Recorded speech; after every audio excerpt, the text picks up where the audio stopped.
பிதா குமாரன் பரிசுத்தாவின் திருப்பெயரினாலே ஆமேன். ஜெபம் செய்வோம்.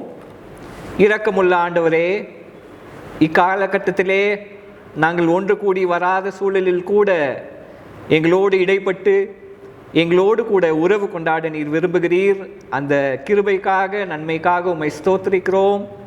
ஆண்டவரே, நீர் எங்களோடு கூட பேசுவதற்கு ஆயத்தம் உள்ளவராய் சித்தம் உடையவராய் இருக்கிறபடினாலே உம்மை ஸ்தோத்திரிக்கிறோம். உம்முடைய வார்த்தைகளுக்கு செவி கொடுக்க எங்கள் இருதயமும் சிந்தனையும் ஒருமுகப்பட்டிருக்க நீர் கிருபைகளை தாரும். எங்களோடு கூட பேசுவதை, அந்த மெல்லிய சத்தத்தை கேட்பதற்கு எங்களை பக்குவப்படுத்தும், பரிசுத்தப்படுத்தும். நீரே இந்த ஆண்டவரே ஆராதனையை எந்த இடத்திலிருந்து உம்முடைய மக்கள் பார்த்து கொண்டிருக்கிறார்களோ எல்லோரும் ஒரே மனதோடு இணைந்து உம்மை சேவிக்கவும் உம்மிடத்திலே மண்டாடவும் நீர் ஒவ்வொருவருக்கும் கிருபைகளை தாரும். இயேசு கிறிஸ்துவின் திருப்பெயரிலே வேண்டுகிறோம் நல்ல கடவுளே, ஆமேன்.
இருக்கிறார்.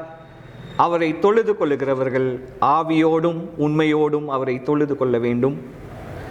நம்முடைய பிதாவாகிய கடவுளாலும் கர்த்தராகிய இயேசு கிறிஸ்துவினாலும் உங்களுக்கு கிருபையும் சமாதானமும் உண்டாவதாக. இது கர்த்தர் உண்டு பண்ணின நாள், இதிலே களி கூர்ந்து மகிழ கடவோம். ஆண்டவரே, எங்கள் உதடுகளை திறந்தருளும், அப்பொழுது எங்கள் வாய் உம்முடைய புகழை அறிவிக்கும்.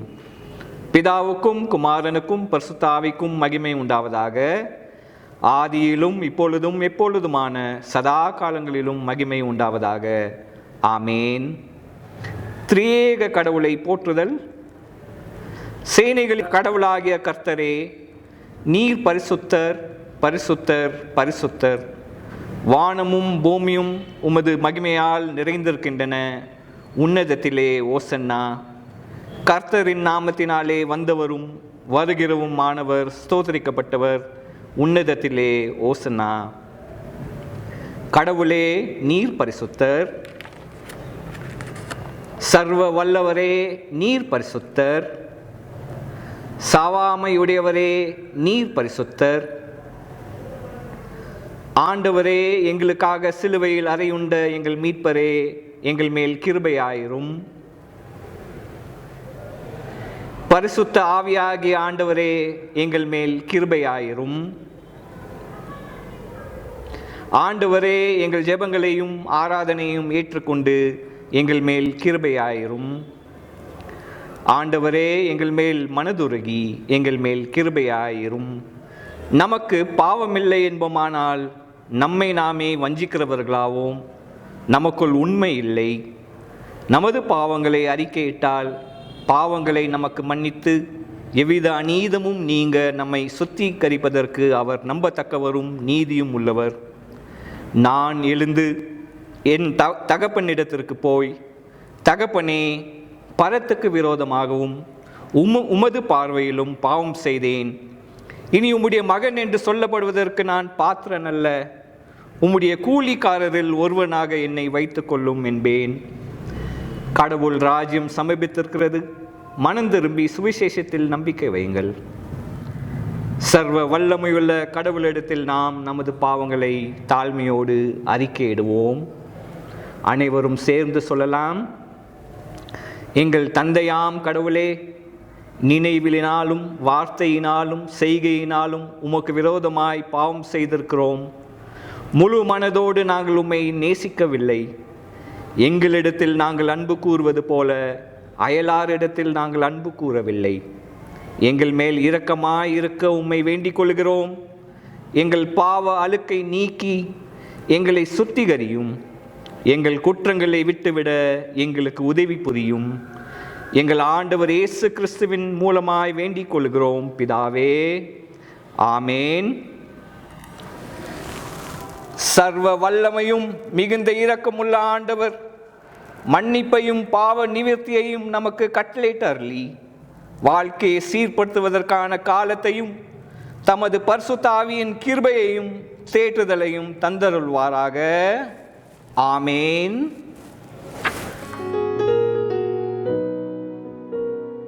குறிக்கப்பட்ட வேத பாடம் ஆதியாகமம் 2ஆம் அதிகாரம் வசனம் 18 முதல் 25 வரை. ஆதியாகமம் 2ஆம் அதிகாரம் 18 முதல் 25 முதல். பின்பு தேவனாகிய கர்த்தர், மனுஷன் தனிமையாய் இருப்பது நல்லதல்ல, ஏற்ற துணையை அவனுக்கு உண்டாக்குவேன் என்றார். தேவனாகிய கர்த்தர் வெளியின் சகல வித மிருகங்களையும் ஆகாயத்தின் சகல விதை பறவைகளையும் மண்ணினாலே உருவாக்கி ஆதாம் அவைகளுக்கு என்ன பெயரிடுவான் என்று பார்க்கும்படி அவைகளை அவனிடத்தில் கொண்டு வந்தார். அந்தந்த ஜீவ ஜந்துக்கு ஆதாம் எந்தெந்த பெயரிட்டானோ அதுவே அதற்கு பேராயிற்று. அப்படியே ஆதாம் சகலவித நாட்டு மிருகங்களுக்கும் ஆகாயத்து பறவைகளுக்கும் சகலவித காட்டு மிருகங்களுக்கும் பெயரிட்டான். ஆதாமுக்கோ ஏற்ற துணை இன்னும் காணப்படவில்லை. அப்பொழுது தேவனாகிய கர்த்தர் ஆதாமுக்கு அயர்ந்த நித்திரை வர பண்ணினார். அவன் நித்திரை அடைந்தான். அவர் அவன் விலா எலும்புகளில் ஒன்றை எடுத்து அந்த இடத்தை சதையினால் அடைத்தார். தேவனாகிய கர்த்தர் தாம் மனுஷனில் எடுத்த விலா எலும்பை மனுஷியாக உருவாக்கி அவளை மனுஷனிடத்தில் கொண்டு வந்தார். அப்பொழுது ஆதாம், இவள் என் எலும்பில் எலும்பும் என் மாம்சத்தில் மாம்சமுமாய் இருக்கிறாள். இவள் மனுஷனில் எடுக்கப்பட்டபடியினால் மனுஷி எனப்படுவாள் என்றான். இது நிமித்தம் புருஷன் தன் தகப்பனையும் தன் தாயையும் விட்டு தன் மனைவியோடு இசைந்திருப்பான். அவர்கள் ஒரே மாம்சமாய் இருப்பார்கள். ஆதாமும் அவன் மனைவியும் ஆகிய இருவரும் நிர்வாணிகளாய் இருந்தும் வெட்கப்படாதிருந்தார்கள். வாசிக்கும்படியாக குறிக்கப்பட்ட வேதபாடம் வாசித்து தேவனுக்கு மகிமை உண்டாகும். வாசிக்கும்படியாக கொடுக்கப்பட்ட 2ஆம் வேத பாடம் அப்போஸ்தலனாகிய பவுல் எபிரேயருக்கு எழுதின நிருபம் 13ஆம் அதிகாரம் வசனங்கள் 1 முதல் 6 வரை. எபிரேயர் 13:1 முதல். சகோதர சிநேகம் நிலைத்திருக்க கடவது. அந்நியரை உபசரிக்க மறவாதிருங்கள். அதனாலே சிலர் அறியாமல் தேவதூதரையும் உபசரித்ததுண்டு. கட்டப்பட்டிருக்கிறவர்களோட நீங்களும் கட்டப்பட்டவர்கள் போல அவர்களை நினைத்து கொள்ளுங்கள். நீங்கள் சரீரத்தோடு இருக்கிறவர்கள் என்று அறிந்து தீங்கு அனுபவிக்கிறவர்களை நினைத்து கொள்ளுங்கள். விவாகம் யாவருக்குள்ளும் கனமுள்ளதாயும் விவாக மஞ்சம் அசூசிப்படாததாயும் இருப்பதாக. வேசிக்கல்லரையும் விபச்சாரக்காரரையும் தேவன் நியாயம் தீர்ப்பார். நீங்கள் பண ஆசை இல்லாதவர்களாய் நடந்து உங்களுக்கு இருக்கிறவைகளை போதும் என்று எண்ணுங்கள். நான் உன்னை விட்டு விலகுவதுமில்லை, உன்னை கைவிடுவதுமில்லை என்று அவர் சொல்லியிருக்கிறாரே. அதனாலே நாம் தைரியம் கொண்டு கர்த்தர் எனக்கு சகாய, நான் பயப்படேன், மனுஷன் எனக்கு என்ன செய்வான் என்று சொல்லலாமே. வாசிக்கும்படியாக கொடுக்கப்பட்ட வேத பாடம் வாசித்தாய்த்து. தேவனுக்கே மகிமை உண்டாவதாக. வாசிக்கும்படியாக தெரிந்து கொள்ளப்பட்ட வேத பகுதி மத்தேயு எழுதின சுவிசேஷம் 19ஆம் அதிகாரம் வசனம் 3 முதல் 6 வரை. மத்தேயு 19ஆம் அதிகாரம் வசனம் 3 முதல் 6 வரை. அப்பொழுது பரிசேயர் அவரை சோதிக்க வேண்டுமென்று அவரிடத்தில் வந்து, புருஷனானவன் தன் மனைவியை எந்த முகாந்தாரத்தினாராகிலும் தள்ளிவிடுவது நியாயமா என்று கேட்டார்கள். அவர்களுக்கு அவர் பிரதியுத்தரமாக, ஆதியிலே மனுஷரை உண்டாக்கினவர் அவர்களை ஆணும் பெண்ணுமாக உண்டாக்கினார் என்பதையும், இதன் நிமித்தம் புருஷனானவன் தன் தகப்பனையும் தாயையும் விட்டு தன் மனைவியோடு இசைந்திருப்பான், அவர்கள் இருவரும் ஒரே மாம்சமாய் இருப்பார்கள் என்று அவர் சொன்னதையும் நீங்கள் வாசிக்கவில்லையா? இப்படி இருக்கிறபடியினால் அவர்கள் இருவராயிராமல் ஒரே மாம்சமாய் இருக்கிறார்கள். ஆகையால் தேவன் இணைத்ததை மனுஷன் பிரிக்காதிருக்க கடவன் என்றார். வாசிக்கும்படியாக தெரிந்து கொள்ளப்பட்ட வேத பகுதி வாசித்து முடிந்தாயிற்று. தேவனுக்கே மகிமை உண்டாவதாக. ஆமென்.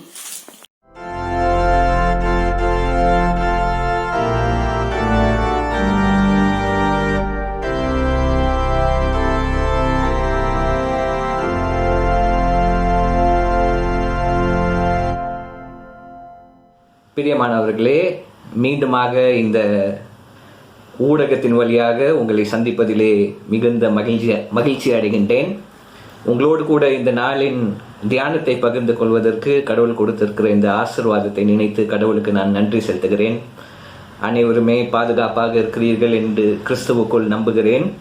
இந்த நாளுக்கான தலைப்பு திருமணம். திருமணம் ஒரு உடன்படிக்கை என்பதை நமக்கு நினைப்பூட்டுவதற்காக இந்த நாளுக்கான தலைப்பு நமக்கு கொடுக்கப்பட்டிருக்கிறது.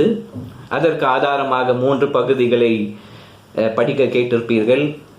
அந்த 3 பகுதிகளிலே குறிப்பாக மத்தேயுவில் 19ஆம் அதிகாரத்தில் வருகிற அந்த பகுதியை நான் உங்களுக்கு படித்து இந்த திருமணத்தை குறித்து ஒரு சில வார்த்தைகளை நான் உங்களோடு கூட பகிர்ந்து கொள்கிறேன். 3ஆம் வசனத்திலிருந்து, அப்பொழுது பரிசேயர் அவரை சோதிக்க வேண்டும் என்று அவரிடத்தில் வந்து, புருஷனானவன் தன் மனைவியை எந்த முகாந்திரத்தினாகிலும் தள்ளிவிடுவது நியாயமா என்று கேட்டார்கள். அவர்களுக்கு அவர் பிரதியுத்தரமாக, ஆதியிலே மனுஷரை உண்டாக்கினவர் அவர்கள் ஆணும் பெண்ணுமாக உண்டாக்கினார் என்பதையும், இது நிமித்தம் புருஷனானவன் தன் தகப்பனையும் தாயையும் விட்டு தன் மனைவியோடே இசைந்திருப்பான், அவர்கள் இருவரும் ஒரே மாம்சமாய் இருப்பார்கள் என்று அவர் சொன்னதையும் நீங்கள் வாசிக்கவில்லையா? இப்படி இருக்கிறபடினால் அவர்கள் இருவராயிராமல் ஒரே மாம்சமாய் இருக்கிறார்கள். ஆகையால் தேவன் இணைத்ததை மனுஷன் பிரிக்காதிருக்க கடவன் என்றார். மனுஷன் பிரிக்காதிருக்க கடவன் என்றார். பரிசேயர்கள் ஆண்டவரை பார்த்து விவாகரத்து செய்வது சரிதானா என்கிற ஒரு கேள்வியை கேட்கிறார்கள். எப்படி நான் என்னுடைய மனைவியை நீக்கி விடுவது சரிதானா என்று கேட்கிறார்கள். அது அந்த கால சூழலின் அடிப்படையிலே நாம் பார்க்கும்போது 2 பிரபலமான ரபிமார்கள் இருந்தார்கள். ஒரு ரபியின் பேர் ஹிலேல், இன்னொரு ரபியின் பேர் ஷமாய். ரபியின் அந்த காலகட்டத்தில் விவாகரத்து என்பது மிகவும் எளிமையாக நடக்கக்கூடிய ஒரு காரியம். மனுஷன் தன்னுடைய மனைவியை தள்ளிவிட வேண்டும் என்று நினைத்தால் அவன் ஒரு சீட்டிலே நான் விவாகரத்து செய்ய போகிறேன் என்று எழுதி கொடுத்து விட்டால் மட்டும் போதும், விவாகரத்து நடந்துவிடும். ஆகவே ஒரு தன்னுடைய மனைவியை தள்ளி வைக்க வேண்டும் என்று நினைக்கிறவனுக்கு இது ஒரு வசதியான ஒரு காலகட்டத்திலே இயேசு கிறிஸ்து வாழ்ந்து கொண்டிருந்தார். அதிலே பழைய ஏற்பாட்டில் மோசேயினுடைய கட்டளையை ஆதாரமாக வைத்து, கட்டளை என்பதை விட மோசே நீங்கள் உங்களுடைய மனைவியை தள்ளி வைக்க வேண்டும் என்று சொன்னால் நீங்கள் அதை செய்யலாம் என்று மோசே சொன்னதை அவர்கள் ஆதாரமாக எடுத்துக்கொண்டு இயேசுவின் இடத்திலே சோதிக்கும் வண்ணமாக இயேசுவை சோதித்து பார்க்க அவர்கள் இந்த கேள்வியை கேட்கிறார்கள். ஆண்டவர் சொல்கிறார், உங்கள் கடின இருதயத்தின் நிமித்தம் மோசே அது சொன்னது உண்மைதான். ஆனால் உண்மை என்னவென்றால் ஆண்டவர் கடவுள் மனுஷர்களை ஆணும் பெண்ணுமாக படைத்தார் என்று ஆதியாகமம் 1ஆம் அதிகாரத்தில் இருக்கிற அந்த வசனத்தை எடுத்து மனுஷன் ஆகவே இருவரும் ஒரே மாம்சமாய் இருப்பார்கள் என்று 2ஆம் அதிகாரத்தில் இருக்கிற அந்த வசனத்தையும் இணைத்து இந்த 1ஆம் அதிகாரத்தில் இருக்கிற வசனத்தையும் 2ஆம் அதிகாரத்தில் இருக்கிற வசனத்தையும் இணைத்து ஒரே ஒரு கட்டளையாக அவர் பரிசேயர்களுக்கு பதில் அளிக்கிறார். ஏன் இந்த பதில் கொடுக்க வேண்டும் என்கிற பட்சத்திலே ரபி ஹிலேல் என்கிற அந்த ரபி கூறியது என்னவென்றால், தன்னுடைய சீடர்களிடத்திலே நீங்கள் விவாகரத்து செய்ய வேண்டும் என்று சொன்னால் உங்களுடைய மனைவி இன்னொருவரோடு தொடர்பில் இருந்தால் மட்டும் நீங்கள் விவாகரத்து செய்யலாம் என்று அவர் கூறியது உண்டு. ஆனால் ரபி ஷமை என்பவர் உங்களுக்கு உங்களுடைய மனைவியை பிடிக்கவில்லை என்றால், எடுத்துக்காட்டாக உங்கள் மனைவியின் மீது உங்களுக்கு ஆசை இல்லை, பார்ப்பதற்கு அவள் அழகாக இல்லை, அல்லது அவளுக்கு சமையல் செய்ய தெரியவில்லை, அல்லாவிட்டால் அவள் அதிக சத்தத்தோடு பேசுகிறாள், ரொம்ப அதிக சத்தத்தை உயர்த்தி பேசுகிறாள், அதிகமாக பேசுகிறாள் என்று சொன்னால், என்ன காரணம் இருந்தாலும் நீங்கள் விவாகரத்து செய்து கொள்ளலாம் என்று ரபி ஷமை. ஆகவே இந்த 2 ரபிகளுக்கும் அதிகமான சீடர்கள் இருந்தார்கள். அந்த சீடர்களில் சிலர் தான் இயேசுவினிடத்திலே இந்த கேள்வியை கேட்கிறார். ஆண்டவராக இயேசு கிறிஸ்து அதை மிகவும் அழகாக மாற்றி கூறுகிறார். என்னவென்றால், ஆண்டவர் படைக்கும் போது திருமணம் என்கிற அந்த அமைப்பு மிகவும் இனிமையான ஒரு அமைப்பாக இருந்தது. ஏன்? கணவனும் மனைவியும் ஒரே மாம்சமாக இருக்கிறார்கள். கடவுளுடைய படைப்பிலே எந்த குறைபாடும் கிடையாது. அவர் மனுஷரை படைக்கும் போது ஆணும் பெண்ணும் அங்கு படைக்கும் போது எந்த குறைபாடும் கிடையாது. ஆணும் பெண்ணும் ஆண்டவரால் படைக்கப்பட்டவர்கள். அவர்களுடைய ஒருமைப்பாடு, அவர்களுடைய ஐக்கியம் கடவுளால் படைக்கப்பட்டது. கடவுளால் படைக்கப்பட்டது எதுவுமே தீமையாக இருக்க முடியாது, இருக்க இயலாது. ஆகவேதான் அவர் வானத்தையும் பூமியையும் நட்சத்திரத்தையும் வானத்தில் உள்ள எல்லாவற்றையும் பூமியில் உள்ள எல்லாவற்றையும் சிருஷ்டித்த போது அவைகள் எல்லாவற்றையும் பார்த்து இது நல்லது, இது நல்லது, இது நல்லது என்று சொன்னவர், ஆதாம் தனிமையாக இருப்பதை கண்டு மனுஷன் தனிமையாக இருப்பது நல்லதல்ல என்று முதல் முறையாக, நல்லது இல்லை என்று முதல் முறையாக சொல்லுகிறார். அதை சொல்லிவிட்டு மனுஷனுக்கு ஏற்ற துணையை நான் படைக்க வேண்டும் என்று ஒரு துணையை ஏவாளை ஆதாம் இடத்திலே கொண்டு கொடுக்கிறார். அவனும் மிகுந்த மகிழ்ச்சி அடைகிறான். அதுதான் வேதாகமத்தின் வரலாற்றிலே முதல் திருமணம் அல்லது முதல் ஐக்கியம் என்பது ஆதாமுக்கும் ஏவாளுக்கும் இடையில் இருந்த அந்த ஐக்கியம்தான் முதல் ஐக்கியம். இந்த முதல் ஐக்கியத்தை மட்டும்தான் ஆண்டவர் படைத்தார். இந்த முதல் ஐக்கியத்திலே எந்த வகையான குறைபாடுமே கிடையாது. ஏனென்றால் இந்த ஐக்கியத்தை, இந்த உறவை கடவுள் படைத்தது, ஆண்டவர் படைத்தது. ஆண்டவர் படைத்த ஐக்கியத்திலே குறைபாடு கிடையாது. ஆனால் ஆதியாகமம் 3ஆம் அதிகாரத்திலே விவாகரத்து நடந்து விடுகிறது. எப்படி எனில், சர்ப்பம் ஏவாளை சோதித்து யார் உன்னை இந்த கனியை புசிக்க கூடாது என்று சொன்னபோது அவள் அந்த கனியை புசித்தது மட்டுமல்லாமல் தன்னுடைய கணவனுக்கும் கொடுக்கிறாள்.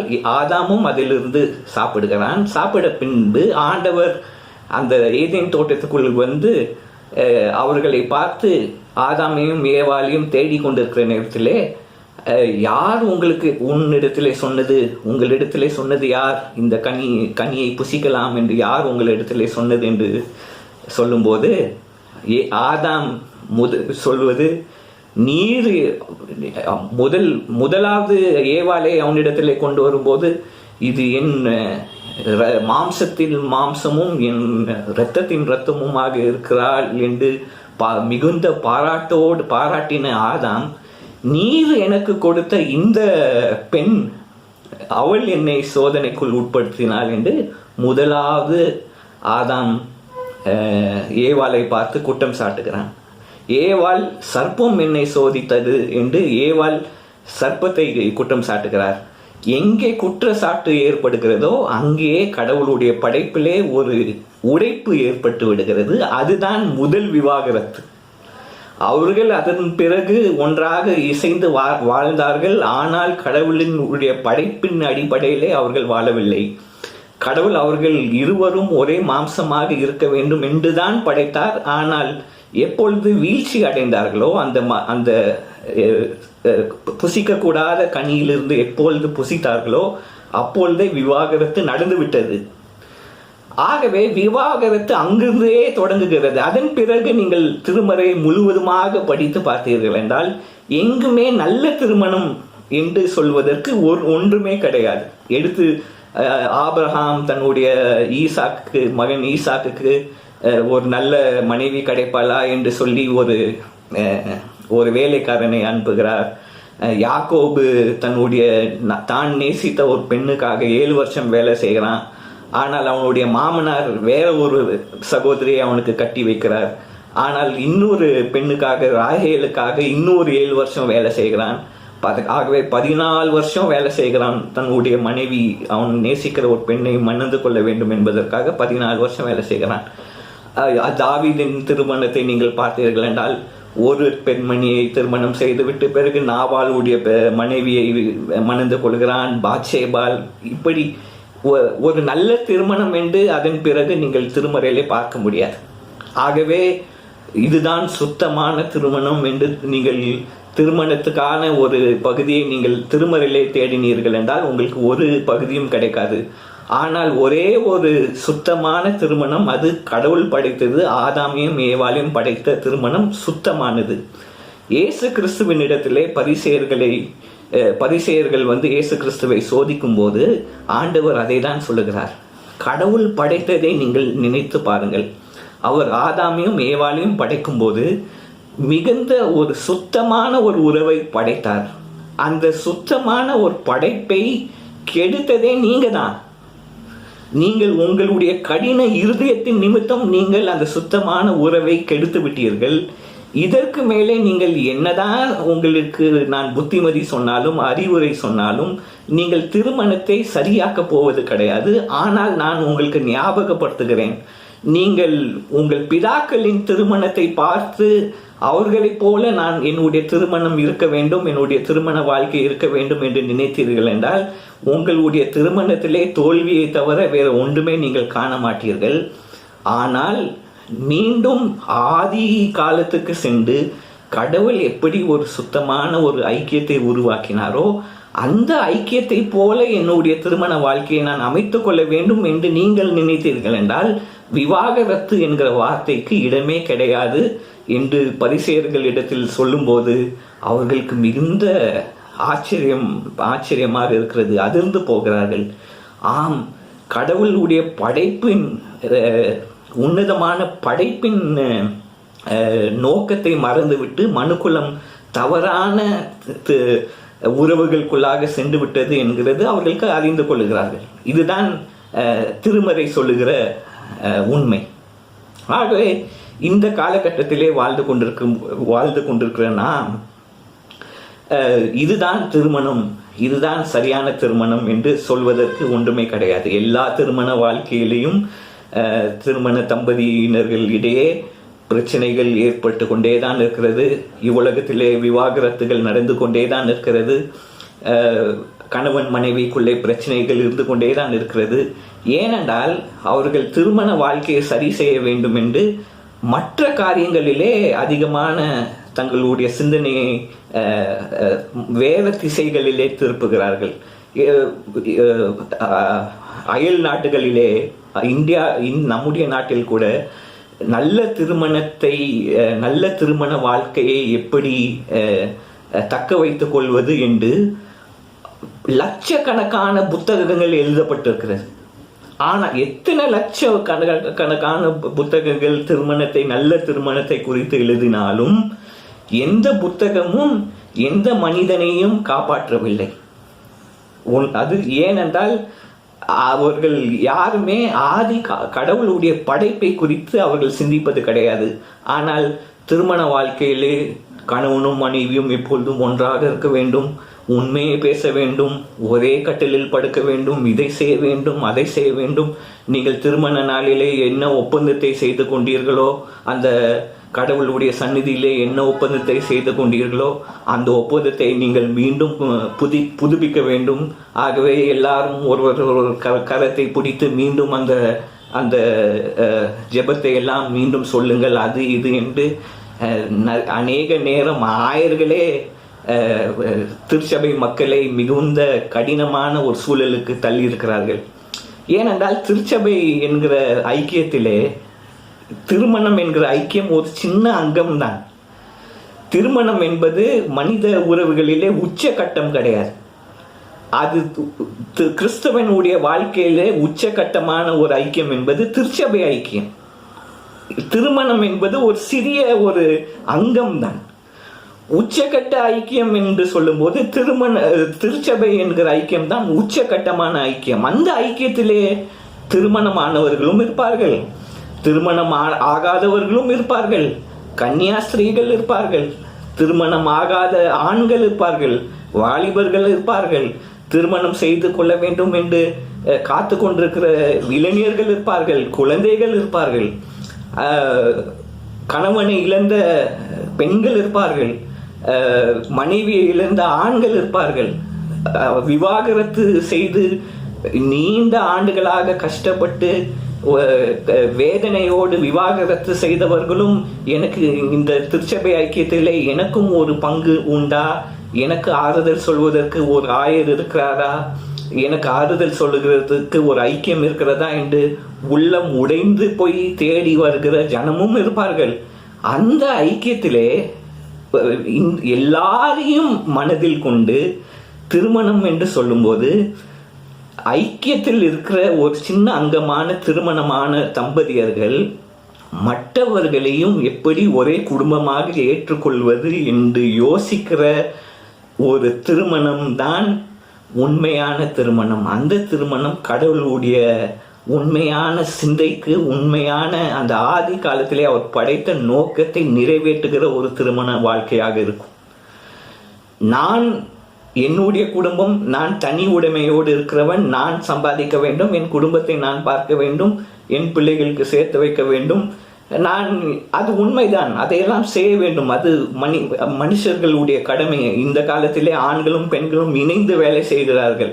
அந்த கடமை, குடும்பத்தை பார்த்து கொள்ள வேண்டிய கடமை கணவனுக்கும் மனைவிக்கும் இருக்கிறது. ஆனால் உடைந்து போன உள்ளத்தோடு இருக்கிற பிள்ளைகளுக்கு ஆறுதல் சொல்லுகிற கணவன் மனைவிமார்கள் எத்தனை பேர் இருக்கிறார்கள் திருச்சபையிலே? யாராவது விவாகரத்து செய்தவர்கள் திருச்சபைக்கு வந்தால் அவர்களை கேவலமாக பேசுகிற எத்தனையோ கணவன் மனைவிமார்கள் இருக்கிறார்கள். இது எப்படி என்றால், உங்கள் கண்களில் இருக்கிற முதல் பிரச்சனையை நீக்கிவிட்டு மற்றவர்களுடைய வாழ்க்கையில் இருக்கிற பிரச்சனைகள் பாருங்கள் என்று இயேசு கிறிஸ்து சொன்னதை போல தங்களுடைய குடும்பத்தில் இருக்கிற பிரச்சனை எல்லாம் மறந்துவிட்டு, தங்கள் வாழ்க்கையில் இருக்கிற பிரச்சனையெல்லாம், வீட்டு குடும்ப பிரச்சனையெல்லாம் மறந்துவிட்டு மற்றவர்களை ஏளனமாக பார்ப்பது, மற்றவர்களை ஏளனமாக பேசுகிற திருமணமான தம்பதியினர்கள் எத்தனையோ நம்முடைய திருச்சபைகளே இருக்கிறார்கள். இப்படிப்பட்ட திருச்சபை உண்மையான திருச்சபையா என்று நாம் கேட்டு பார்க்க வேண்டும். இந்த ஐக்கியத்திலே திருமணம் என்கிற ஐக்கியம் திருச்சபையின் ஐக்கியத்தின் கீழ் இருக்கிறது. திருச்சபை ஐக்கியத்திலே எல்லோரும் இருக்கிறார்கள். அதிலே கைம்பெண்கள், ஆண்கள், பெண்களை மனைவி இழந்த ஆண்கள், திருமணத்துக்காக காத்திருக்கிற இளைஞர்கள், திருமணமாகாமல் இருக்கிறவர்கள், திருமணம் வேண்டாம் என்று சொல்லி கொண்டிருக்கிறவர்கள் எல்லாருமே இருப்பாங்க, குழந்தைகள் இருப்பாங்க. எல்லோரையும் அரவணைக்கிற ஒரு மனப்பாங்கு இருக்கிற பரிசுத்த ஆவியானவர் மட்டும்தான் அந்த மனப்பாங்கை கொடுக்க முடியும். அந்த மனப்பாங்கு இருக்கிற ஒரு ஐக்கியத்தின் அடியிலே, அதற்கு கீழே இருக்கிற வேலை செய்கிற அல்லது செயல்படுகிற ஒரு திருமண வாழ்க்கை தான் உண்மையான கிறிஸ்தவ திருமண வாழ்க்கையாக இருக்க முடியும். அந்த திருமண வாழ்க்கையிலே ஜெபம் இருக்கும். அந்த திருமண வாழ்க்கையிலே எல்லாவற்றுக்கும் மேலாக அன்பு இருக்கும். என்ன அன்பு? வெறும் ஒருத்தர் மீது இருக்கிற அன்பு மட்டும் இல்லை. நான் என் மனைவியை நேசிக்கிறேன், நான் என் கணவனை நேசிக்கிறேன்.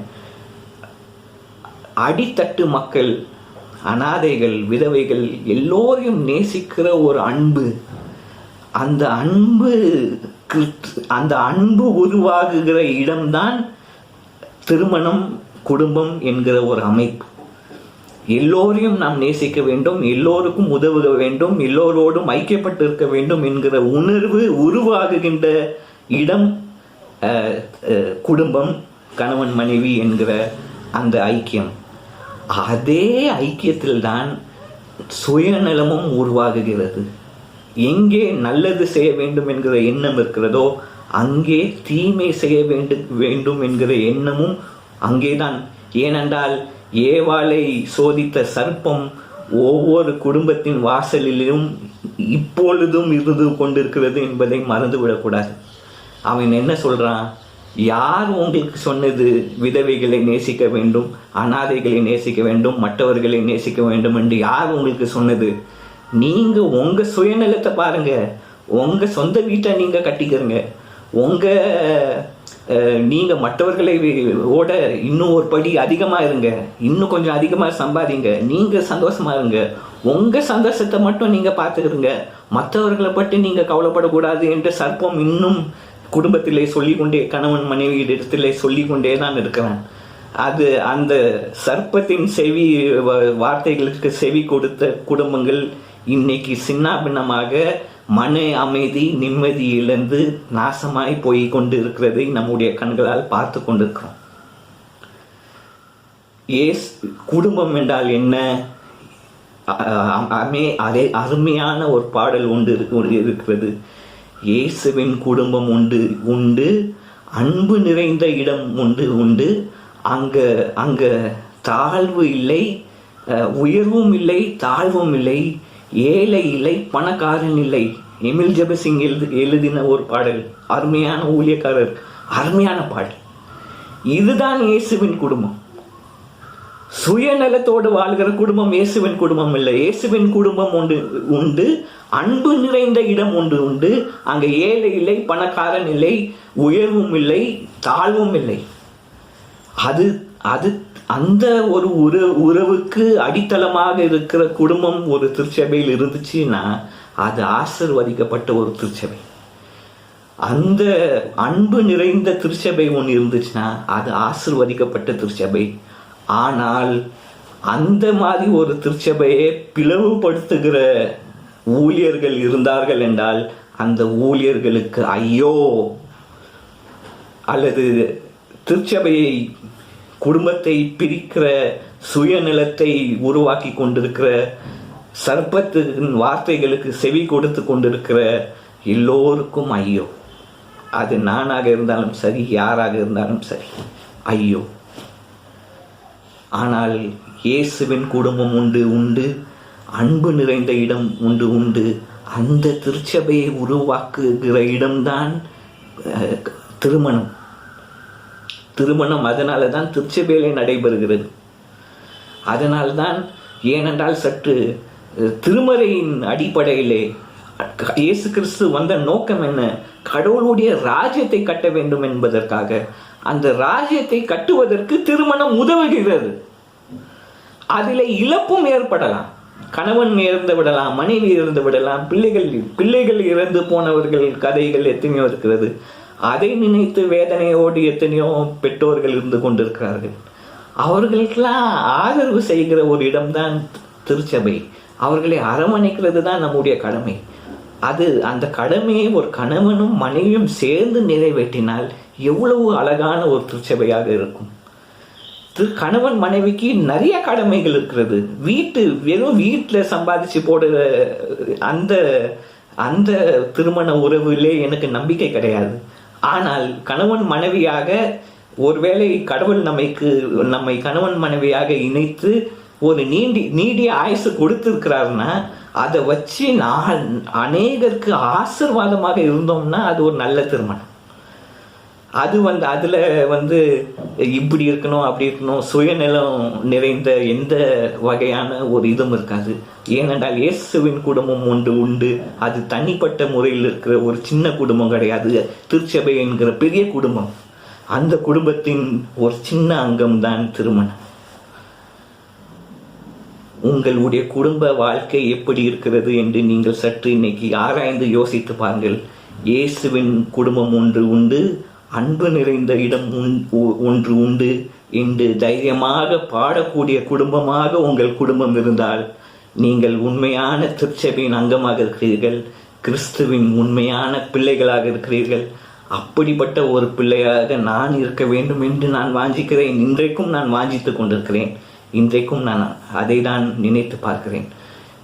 கடவுள் என்னுடைய வாழ்க்கையிலே எவ்வளவு நாள் ஆயுசு காலம் கொடுத்திருக்கிறாரோ அந்த ஆயுசு கடைசி மூச்சு வரைக்கும் அவருக்காக ஜீவித்து அவருக்கு மட்டுமே ஊழியம் செய்ய வேண்டும். அதே நேரத்தில் குடும்பத்தை நிராகரிக்க மாட்டேன், குடும்பத்தை விட்டுவிட மாட்டேன்.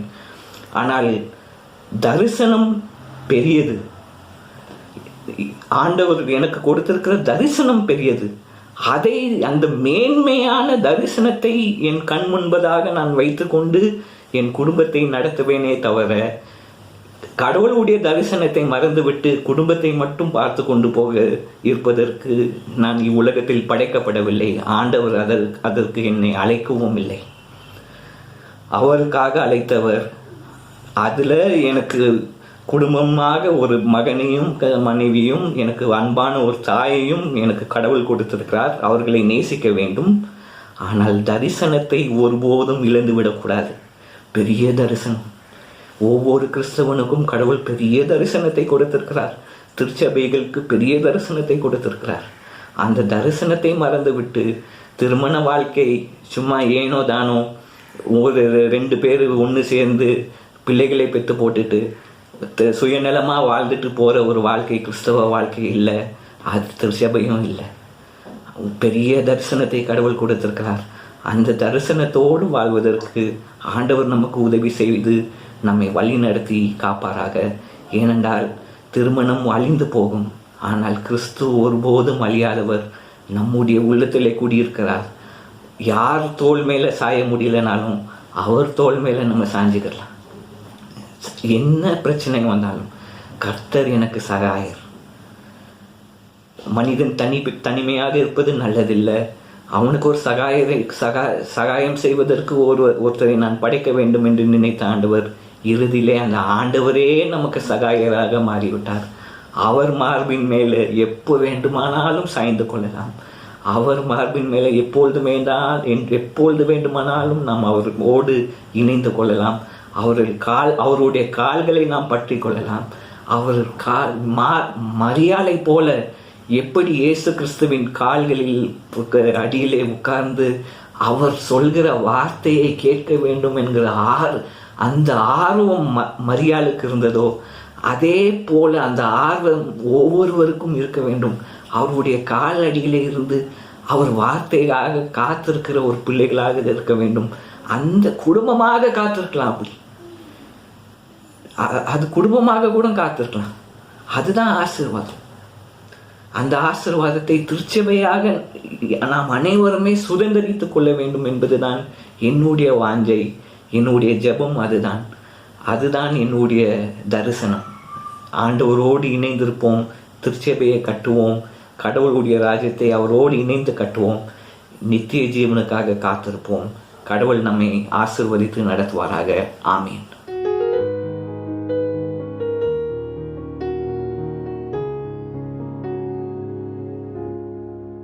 திருச்சபையின் அறிவிப்புகள். இந்த ஓய்வு நாள் ஆன்லைன் ஆராதனை பார்த்து கொண்டிருக்கும் உங்கள் யாவரையும் இயேசு கிறிஸ்துவின் நாமத்தினால் வாழ்த்துகிறேன். இன்றைய செய்தியை மிக அருமையாக பகிர்ந்து கொண்ட நமது ஆயர் திரு ராஜசிங் ஞான்ராஜ் ஐயா அவர்களுக்கு உங்களின் சார்பாக நன்றியை தெரிவித்துக் கொள்கிறேன். நன்றி ஐயா. அடுத்த ஞாயிறு வழக்கம் போல ஆங்கிலம் மற்றும் தமிழ் ஆன்லைன் ஆராதனை யூடியூபில் வெளியிடப்படும்.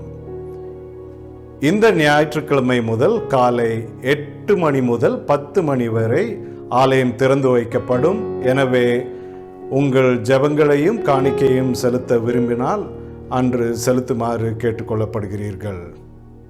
ஜெப குறிப்பு: கோவிட்-19 பாதிக்கப்பட்டுள்ளவர்களுக்கு ஜெபிக்குமாறு கேட்டுக்கொள்ளப்படுகிறீர்கள்.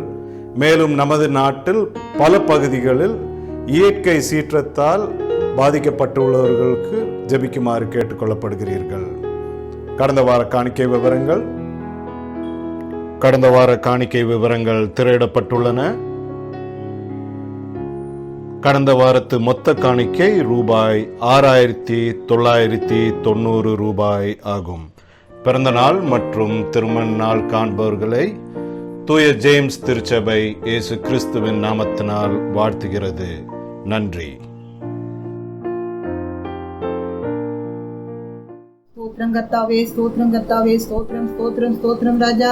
நன்றி தகப்பனே, நன்றி நன்றி நன்றி. இந்த வேலைக்காக கிருபைக்காக நன்றி சுவாமி. கர்த்தாவே உமக்கு ஸ்தோத்திரம் ஐயா. இந்த வேளையிலும் கர்த்தாவே அப்பா தகப்பனே உமது கரத்தின் கிரியைகளாகிய எங்களை உம்முடைய கரத்திலே ஒப்பு கொடுத்து ஜெபிக்கிறோம் ஐயா. ஸ்தோத்திரம் கர்த்தாவே, நீர் ஆசீர்வதித்து கொடுத்த அருமையான சென்ட் ஜேம்ஸ் திருச்சபைக்காக நன்றி நன்றி நன்றி ராஜா. கர்த்தாவே, இந்த நாளிலும் கொரோனா வைரஸ் என்ற வாதை உலகத்தையே கர்த்தாவே கலக்கி கொண்டிருக்கிறது ராஜா.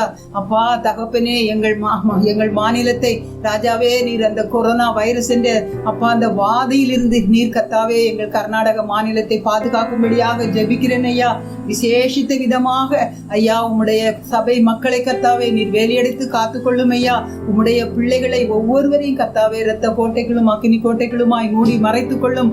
எத்தீங்கும் அணுகாதபடி வாதை நெருங்காதபடி நீர் பாதுகாத்துக் கொள்ளும் ஐயா. இப்படியாக அருமையாக நீர் எங்களுக்கு கொடுத்த பாஸ்டருக்காக ஸ்தோத்திரம் ஐயா. கர்த்தாவே, அருமையான இணை ஆயர்களுக்காக ஸ்தோத்திரம் ஐயா. சபையின் மூப்பர்களுக்காக, சபையின் அங்கத்தினர்களுக்காக ஸ்தோத்திரம் ஸ்தோத்திரம் ஸ்தோத்திரம் கர்த்தாவே.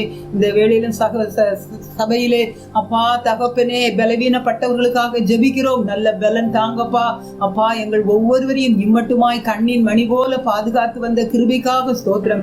இந்த ஆண்டிலும் கர்த்தாவே எத்தனையோ பாதைகள் வந்த போதிலும் அப்பா நீர் எங்களை பாதுகாத்து வழி நடத்துகிற கிருபைக்காக ஸ்தோத்திரம். எங்கள் கர்நாடக மாநிலத்தை நீர் ஆசீர்வதியும் ஐயா. கடுமையான கர்த்தாவே மழையினால் வெள்ள பெருக்கு எத்தனையோ கிராமங்கள் கர்த்தாவே அப்பா நீரில் மூழ்கி கொண்டிருக்கிறது ராஜா. எங்கள் மாநிலத்தை நீர் காப்பாற்றும்படியாக ஜெபிக்கிறேன் ஐயா. உம்முடைய கர்த்தாவே கரம் எங்கள் தேசத்தின் மேல் நீட்டப்படுவதாக இயேசுவின் நாமத்திலே அப்பா தகப்பனே எங்களை தாழ்த்தி ஒப்பு கொடுத்து ஜெபிக்கிறோம். ஜெபம் கேளும் ஜீவனுள்ள நல்ல பிதாவே, ஆமென் ஆமென். வானத்தையும் பூமியையும் படைத்த சர்வ வல்லமையுள்ள பிதாவாகிய தேவனை விசுவாசிக்கிறேன்.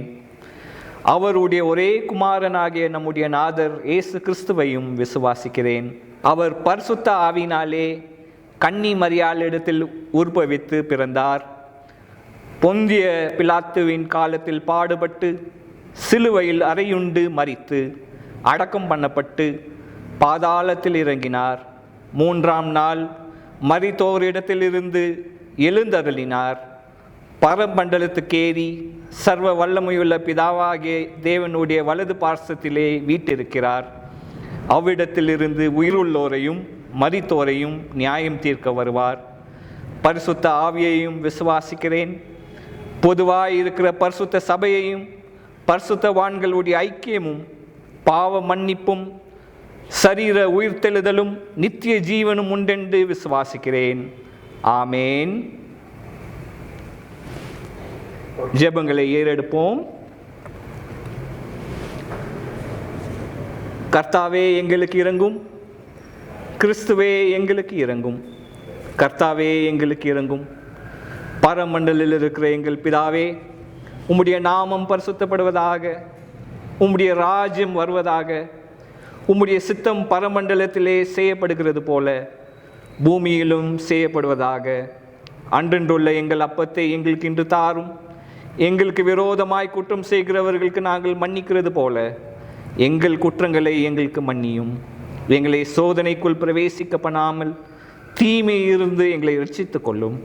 ராஜ்யமும் வல்லமையும் மகிமையும் என்றென்றைக்கும் உம்முடையவைகளே. ஆமேன். சமாதானத்தை பெற்றுக்கொள்வோம். நமது ஆண்டவராகிய இயேசு கிறிஸ்துவின் கிருபையும் தேவனுடைய அன்பும் பரிசுத்த ஆவியின் ஐக்கியமும் நம் அனைவரோடும் இருப்பதாக. ஆமேன்.